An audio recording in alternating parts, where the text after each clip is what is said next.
நண்பர்களுக்கு வணக்கம். இது கைவிடுக்கும் யூடியூப் சேனல். நண்பர்களே, இந்த சேனலில் மாற்றுத்திறனாளி சந்திக்கக்கூடிய பல்வேறு பிரச்சனைகள், பல்வேறு தகவல்களை பற்றி தொடர்ந்து பேசிகிட்டு இருக்கோம். அந்த இடத்துல இன்றைக்கி என்ன பேச போகிறோம்னா, தமிழக அரசு மாற்றுத்திறனாளிகளுக்கு உதவித்தொகை வழங்குவதில் பல்வேறு நிபந்தனைகள் விதித்திருந்து அதையெல்லாம் தளர்த்திவிட்ட சூழ்நிலையில் தற்போது மீண்டும் உதவித்தொகை வழங்குவதற்காக சில நிபந்தனைகளை விதித்து மாற்றுத்திறனாளிக்கான உதவித்தொகையை பழனியிலே ரத்து செய்திருக்கிறார்கள். இதற்கு எதிராக ஒரு மிகப்பெரிய இயக்கத்தை தமிழ்நாடு அனைத்துவகை மாற்றுத்திறனாளி சங்கம் நடத்தியது. அதை பற்றி தான் இன்றைக்கி விரிவாக பேச போகிறோம். வாங்க வீடியோக்குள்ள போகலாம்.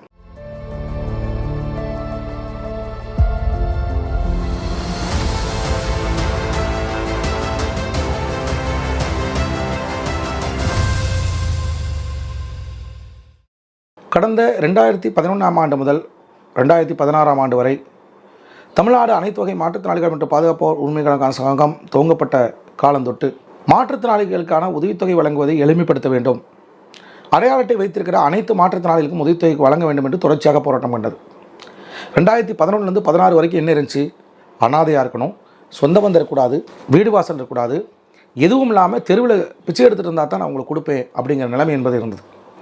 இதை மாற்றுவதற்காக 2016ஆம் ஆண்டு பிப்ரவரி மாதம் மிக கடுமையான போராட்டத்தை சென்னையிலே நடத்தி, அந்த போராட்டத்தில் காவல்துறைக்கும் நமக்கும் ஏற்பட்ட மோதலிலே வேலூரைச் சேர்ந்த குப்புசாமி என்கிற மாற்றுத்திறனாளி சம்பவ இடத்திலே மரணித்து அது ஒரு பெரிய விவாதப் பொருளாக மாறிய பிறகுதான் அப்போதைய முதலமைச்சர் செல்வி ஜெயலலிதா அவர்கள் வேலைவாய்ப்பற்ற மாற்றுத்திறனாளிகளுக்கு 40% இருந்தாலும் அவர்களுக்கு உதவித்தொகை வழங்கப்படும் என்கிற அரசாணையை வெளியிட்டார். இது நம்முடைய போராட்டத்திற்கு கிடைத்த மிகப்பெரிய வெற்றி. பிறகு தேர்தல் வந்தது, மீண்டும் அஇஅதிமுக ஆட்சிக்கு வந்தது. ஆட்சிக்கு வந்த பிறகு அந்த 2016இல் போடப்பட்ட அரசாணைப்படி உதவித்தொகை நமக்கு கிடைக்கும் என்று எதிர்பார்த்த சூழ்நிலையில் அந்த அரசாணையில் என்ன குறிப்பிடப்பட்டிருந்தது? வேலைவாய்ப்பற்ற மாற்றுத்திறனாளிக்கு உதவித்தொகை என்று குறிப்பிடப்பட்டிருந்தது. அப்போ கீழே இருக்கிற தாசில்தார்கள் என்ன நினச்சிக்கிட்டாங்க அப்படின்னா, அவங்க இஷ்டத்துக்கு ஒன்று நினச்சிக்கிட்டு 100 நாள் வேலைக்கு போகிற, அதனால் நீ சம்பாதிக்கிற, அதனால் உனக்கு கிடையாது. பிளாட்ஃபாரத்தில் கடை போட்டிருக்க, தள்ளுவண்டி போட்டு வியாபாரம் பண்ணுற, அதனால் உனக்கு கிடையாது. நீ ஒரு கடையில் சம்பளத்துக்கு வேலைக்கு போயிட்டுருக்க, இவ்வளோ சம்பளம் உனக்கு வருது, அதனால் கிடையாது. அரசாங்கம் என்ன சொல்லியிருக்குது? வேலை வாய்ப்பற்ற மாற்றுத்திறனாளி கொடுப்பேன்னு தானே சொல்லிச்சு. எந்த வேலை வெட்டியும் இல்லாமல் நீ சும்மா இருந்தால் நான் கொடுப்பேன் அப்படின்னு சொல்லி பல மாற்றுத்திறனாளிக்கு உதவித்தொகை நிராகரி. இதற்கு எதிராக 2016லேருந்து 2018 வரை மிக கடுமையான போராட்டத்தை இதே தமிழ்நாடு அனைத்துவகை மாற்றுத்திறனாளி சங்கம் மாநிலம் முழுக்க நடத்தியது.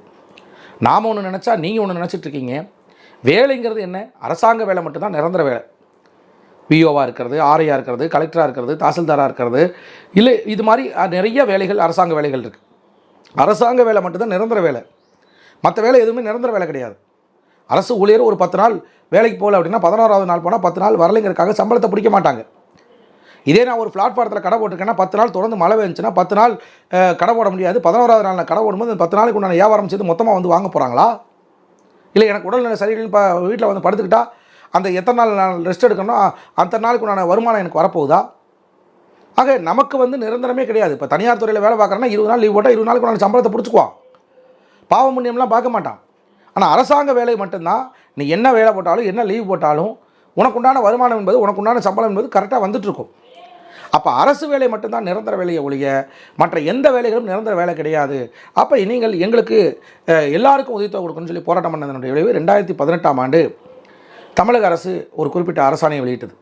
அந்த அரசாணையில் என்ன சொல்லப்பட்டிருக்கு அப்படின்னா, ஆண்டு வருமானம் 3 லட்சத்திற்கு மேல் வருமானம் ஈட்டக்கூடியவர்கள், தனியார் துறையில் நிரந்தர வேலை இருந்து அதிலும் 3 லட்சத்திற்கு மேல் சம்பாதிக்கக்கூடியவர்கள், அதே போல் அரசு ஊழியர்களாக இருப்பவர்கள், இந்த 2 கேட்டகரி தவிர மற்ற யாருக்கும் நாங்கள் வந்து உதவித்தொகை மறுக்க மாட்டோம், எல்லோருக்கும் கொடுப்போம். நான் ஒரு மாதத்துக்கு 25,000 ரூபாய்க்கு மேலே சம்பாரித்தா அவங்களுக்கு கிடையாது, அரசு துறையில் வேலை பார்த்தா அவங்களுக்கு கிடையாது, மற்ற எல்லாருக்கும் நாங்கள் கொடுப்போம் அப்படின்னு சொல்லி தான் உத்தரவு இருந்துச்சு. அந்த உத்தரவின் அடிப்படையில் கடந்த 8 ஆண்டு காலமாக வந்து பார்த்திங்கன்னா எந்த விதமான மறுப்பும் இல்லாமல் எல்லா மாற்றுத்திறனாளிகளுக்கு, அரசு ஊழியராக இருக்கிறான், எங்கள் அப்பா வந்து அரசு ஊழியர், ஆனால் அந்த அரசு ஊழியராக இருக்கக்கூடிய மகனுக்கு கூட பல பேருக்கும் நாம் உதவித்தொகையை வாங்கி கொடுத்துருக்கோம்.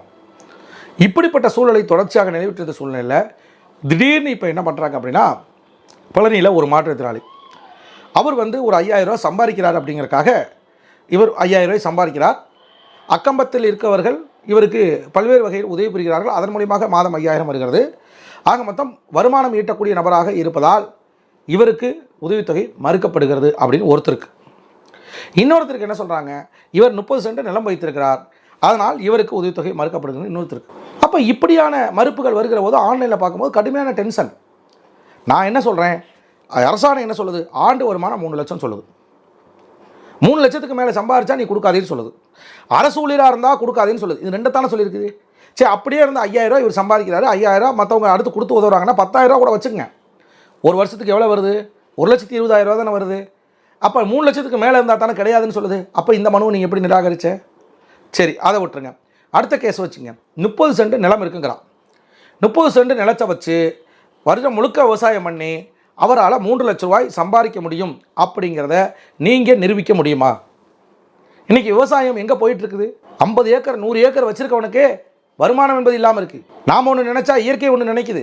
தக்காளி விலை கம்மியாக விலை அதிகமாக போகுதுன்னு தக்காளி போட்டானா அறுவடை செய்கிற காலத்தில் தக்காளி வந்து கிலோ 2 ரூபாய்க்கு 3 ரூபாய்க்கும் போகுது. கஷ்டப்பட்டு விதைச்சு நெல் விளைச்சோம்னா மழை வந்து பேஞ்சு வெள்ளம் வந்து பேஞ்சு மழையே இல்லாமல் கஷ்டப்பட்டு தண்ணியை விலைக்கு வாங்கி ஊற்றி வளர்த்துறான். வளர்த்தி முடித்து அறுவடை செய்கிற காலத்தில் வந்து மழை பெஞ்சு அம்முட்டு மூழ்கி பயிர் நாசமாகுது. அப்போ எந்த ஒரு விவசாயியும் நிரந்தரமாக இவ்வளோ ரூபா சம்பாதிக்கலான்னு உத்தரவாதப்படுத்த முடியாது. எத்தனை ஏக்கர் வச்சுருந்தாலும் முடியாது. அப்போ அப்படிப்பட்ட சூழ்நிலையில் வெறும் 30 சென்ட் வச்சுருக்கக்கூடிய ஒரு மாற்றுத்திறனாளிக்கு வந்து நீங்கள் வந்து உதவித்தொகை கொடுக்க மாட்டேன், அவர் 30 சென்ட் நிலம் இருக்குது அப்படின்னு சொல்கிறது எந்த வகையில் சரியாக இருக்கும்? அப்போ இதை கண்டித்து நேற்று முன்தினம் மிக கடுமையான ஒரு போராட்டத்தை நடத்த வேண்டும். இன்றைக்கி அவங்க மேலே கை வச்சவங்க நாளைக்கு நம்ம மேலே கை வைப்பாங்க. இவங்க சொல்லக்கூடிய கண்டிஷன் என்ன? எந்த வருமானம் இருக்கக்கூடாது, சும்மா இருக்கணும், அனாதையாக இருக்கணும். அப்படின்னா இன்றைக்கி மாற்றுத்திறனாளிகள் தமிழ்நாடு முழுக்க உதவித்தொகை வாங்கிட்டு இருக்காங்க பாருங்கள். அதில் 90% மாற்றுத்திறனாளிக்கு உதவித்தொகை நிறுத்தணும். அப்போ புதுசாக விண்ணப்பிச்சிருக்கக்கூடிய இந்த மாற்றுத்திறனாளிக்கு இன்றைக்கி நிறுத்தினவே நாளைக்கு நமக்கு நிறுத்த மாட்டோம்னா? ஒரு பக்கம் உதவித்தொகையை உயர்த்தி கொடுன்னு நம்ம கேட்டு போராடிட்டு இருக்கோம்.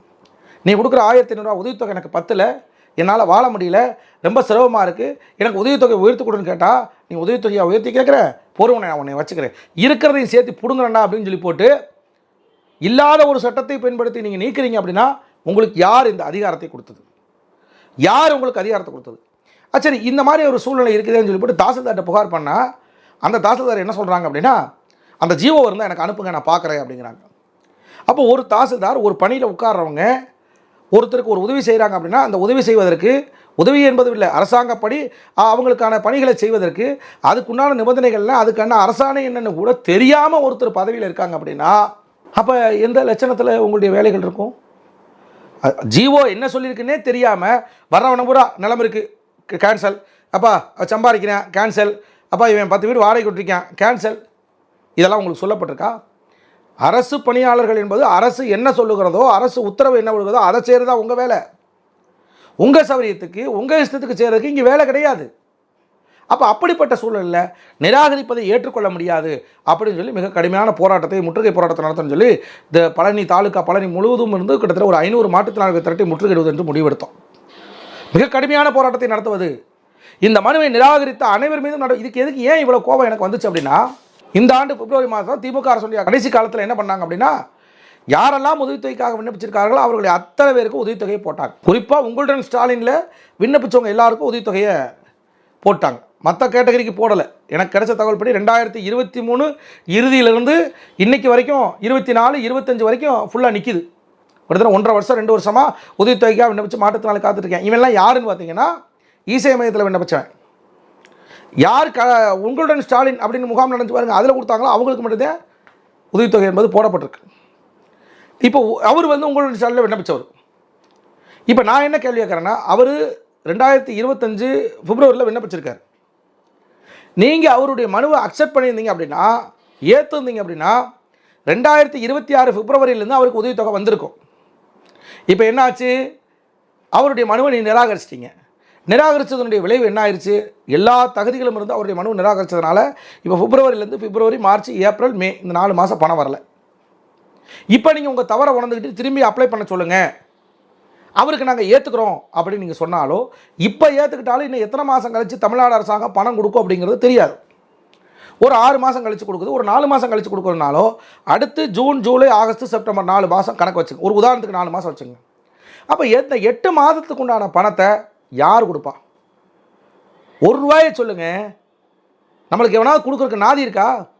₹1, 100 ஒருத்தன் போய் கடன் கேட்டு பாருங்கள், கொடுத்துருவானான்னு பார்ப்போம். அப்போ எதுவுமே நமக்கு கிடைக்காத போது இங்கிட்ட ஒரு 6000, அங்கிட்ட ஒரு 6000, ₹12,000 இழப்பு யார் கொடுப்பா? நீங்கள் செய்த ஒரு சின்ன தவறுனால நான் இழப்பை சந்திக்கணுமா? அப்போ இது முடியவே முடியாது. அப்போ சட்டத்துக்கு புறம்பாக என்னுடைய உதவித்தொகை நிராகரித்த அப்போது பணியில் இருந்த விஓஓ, ஆர்ஐ, தாசில்தார் அத்தனை பேர் மேலே நடவடிக்கை எடுக்கணும் அப்படின்னு சொல்லி தான் நம்ம இந்த போராட்டத்தை அறைகள் விட்டோம். அப்புறம் உடனடியாக கோட்டாட்சியர் நம்ம உடனே நீங்கள் கண்டிப்பாக நீங்கள் வரணும், பேச்சுவார்த்தைக்கு வரணும்னு சொல்லி கிட்டத்தட்ட ஒரு 3 மணி நேரமாக பேச்சுவார்த்தை நடத்தி கண்டிப்பாக அந்த சம்மந்தப்பட்ட அதிகாரிகள் மேலே நடவடிக்கை எடுப்பதற்கு நீங்கள் ஒரு மனு கொடுங்க, நான் அவங்க மேலே நடவடிக்கை எடுக்கிறதுக்கான பரிந்துரை பண்ணுறேன். அதே மாதிரி இந்த மாற்றுத்திறனாளிக்கு உதவித்தொகை உடனே விண்ணப்பிங்க. விண்ணப்பித்த மாற்றுத்திறனாளிக்கு உடனே அக்செப்ட் பண்ணி அவரை வெயிட்டிங் லிஸ்ட்டில் வைக்கிறோம். நீங்கள் இன்னொன்று சொல்லியிருக்கீங்க, இந்த இழப்பீடுன்னு சொல்லியிருக்கீங்க. ஏற்கனவே ஒரு 4 மாதம், அடுத்து ஒரு 4 மாதம், அது எங்களால் என்ன பாசிபிலிட்டி பண்ண முடியுமோ அதையும் நாங்கள் பண்ணித்தரோம்.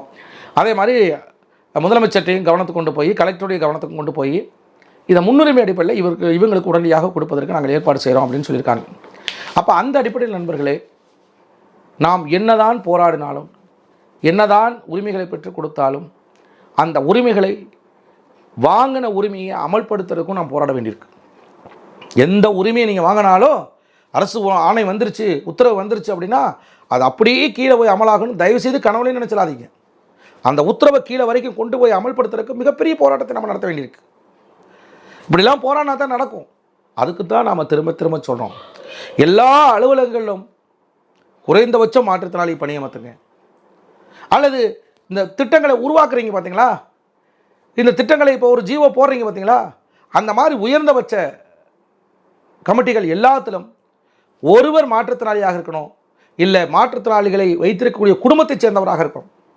அப்போ தான் நம்முடைய வலியும் வேதனையும் மன உளைச்சலும் கஷ்டங்களும் அவங்களுக்கு புரியும்.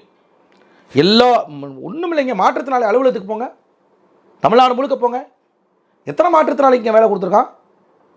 98% மாற்றுத்திறனாளி இருக்க மாட்டாங்க. பூரா நார்மல் பர்சன் தான். ஒருத்தர் கூட மாற்றுத்திறனாளி இருக்க மாட்டாங்க. தப்பி தவறி வந்தால் டெலிஃபோன் ஆப்ரேட்டரு, சின்ன சின்ன வேலை செய்கிறவங்களுக்கு தான்.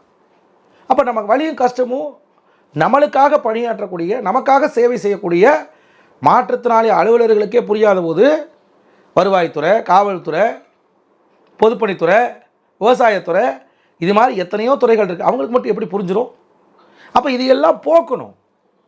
எங்கள்கிட்ட கேளுங்க, ஒரு ஆலோசனையை கேளுங்க, எங்களை உட்படுத்துங்க. எங்களை கேட்டு நீங்கள் பதில் சொல்லாமல, எதையும் செய்யாமல் எதையும் பண்ணாமல் போகிற போக்கில் நீங்கள் வாட்டுக்கு திட்டங்கள் அமல்படுத்துறதும், போகிற போக்கில் இவங்க வாட்டுக்கு ரிஜெக்ட் பண்ணுறதும், எங்களெல்லாம் என்ன நினச்சிட்டு இருக்கீங்கன்னு எனக்கு தெரியல. எங்களுடைய கஷ்டங்கள் உங்களுக்கு புரியுதா புரியலையானு தெரியல. ஒரு நாள் காதில் பஞ்சை வச்சு வாழ்ந்து பாருங்கள், ஒரு நாள் கண்ணை கட்டிட்டு நடந்து பாருங்கள், ஒரு நாள் முழங்கால் வரைக்கும் காலை மடக்கி கட்டிக்கிட்டு நடந்து பாருங்கள். எங்களுடைய வலியும் வேதனை உங்களுக்கு புரியும். எதுவும் உங்கள் மாற்றுத்திறனாளி தானே, அவனுக்கு என்னப்பா, அவனுக்கு என்னப்பா, எங்களெல்லாம் பார்த்தா கிள்ளுக்கிறியா போச்சு உங்களுக்கு, எங்களெல்லாம் பார்த்தா உங்களுக்கு இலக்காரமாக போச்சு உங்களுக்கு. இது போன்ற போக்குகளை அரசு அதிகாரிகள் தயவு செய்து மாற்றிக்கொள்ள வேண்டும். நாங்களும் சக மனிதர்கள் தான், இந்த பூமியிலே வாழ பிறந்தவர்கள் தான். உங்களுக்கு என்னென்ன ஆசாபாசங்கள் இருக்கிறதோ, நீங்கள் எதையெல்லாம் அனுபவிப்பதற்காக படைக்கப்பட்டிருக்கீங்களோ அதையெல்லாம் நானும் அனுபவிக்க படைக்கப்பட்டிருக்கேன். எனக்கும் சில ஆசாபாசங்கள் இருக்குது. எல்லாத்தையும் அடக்கி கொண்டு வாழ்வதற்கு நான் ஒன்றும் ஜடம் கிடையாது.